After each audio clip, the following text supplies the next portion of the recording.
Welcome to this YouTube channel. इस video में हम बात करेंगे जज प्लस बाय प्रपोजिशन का किस वक्त इस्तेमाल किया जाता है। जब भी किसी सेंटेंस के अंदर कोई चीज़ देखकर अंदाज़ा लगाया जाता है या किसी चीज़ को परखने की बात होती है किसी भी सेंटेंस के अंदर, तो हम जज प्लस बाय प्रपोजिशन का इस्तेमाल करते हैं। किस तरह इस्तेमाल करते हैं ये बात आप एग्जाम्पल की मदद से समझेंगे। देखिए, ये सबसे पहली एग्जाम्पल आपके सामने रखता हूँ। उसे उसके रंग से मत परखो, यानी उस बंदे का अंदाज़ा उसके रंग से मत लगाओ। डोंट जज him by his colour. Don't जज हिम, उसको मत जज करो, बाय हिज कलर, उसके कलर से, उसके रंग से। इसी तरह एक और एग्जाम्पल है, और मैं यहाँ पर बहुत सारी एग्जाम्पल आपको दूंगा। किताब का अंदाज़ा उसके कवर से मत लगाओ, यानी किताब का कवर देखो तो वहाँ से अंदाज़ा ना लगा लो कि ये कैसी है। डोंट जज the book by its cover.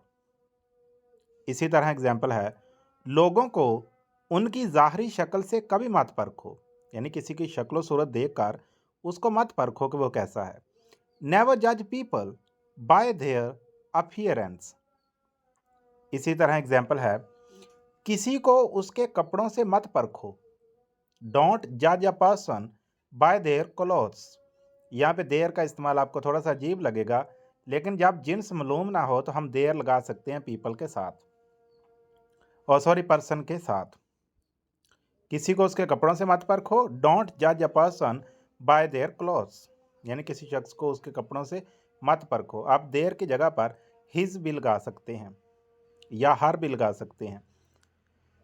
इसी तरह एग्जाम्पल है, तुम किसी जगह का अंदाज़ा सिर्फ उसकी तस्वीरों से नहीं लगा सकते। यू कांट जज a place by it's photos. इसी तरह एग्जाम्पल है, मैंने उसके मूड का अंदाज़ा उसकी आवाज़ के लहजे से लगाया।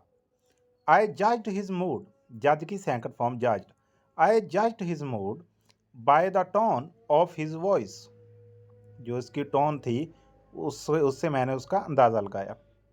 इसी तरह एग्जाम्पल है, उसने खाने का अंदाज़ा उसकी खुशबू से लगाया। She judged the food by it's smell. इसी तरह एग्जाम्पल है, किसी किताब के सारे वर्क से उसके म्यार का अंदाज़ा मत लगाओ, यानी किताब की क्वालिटी कैसी है आप कवर देखकर अंदाज़ा ना लगाएं या पहला पेज देखकर अंदाज़ा ना लगाएं। डोंट जज the quality of a book by its cover. इसी तरह एग्जाम्पल है, हमें लोगों को उनकी माजी की गलतियों से नहीं परखना चाहिए। वी शुड नॉट जज people bye there past mistakes. इसी तरह एग्जाम्पल है, उसने आसमान देखकर मौसम का अंदाज़ा लगाया। He judged the weather by looking at the sky. Last example है, क्या तुम उसके इरादों का अंदाज़ा उसके अमल से लगा सकते हो। कैन यू जज his intentions by his actions. I hope कि आप इस बात को समझे होंगे। बहुत सारी एग्जाम्पल मैंने दी हैं। इस तरह आप मज़ीद अपनी मर्ज़ी की एग्जाम्पल इन सेंटेंसेस को मद्देनज़र रखते हुए बना सकते हैं। आज की इस वीडियो में इतना ही। मिलेंगे एक नए टॉपिक के साथ एक नई वीडियो में।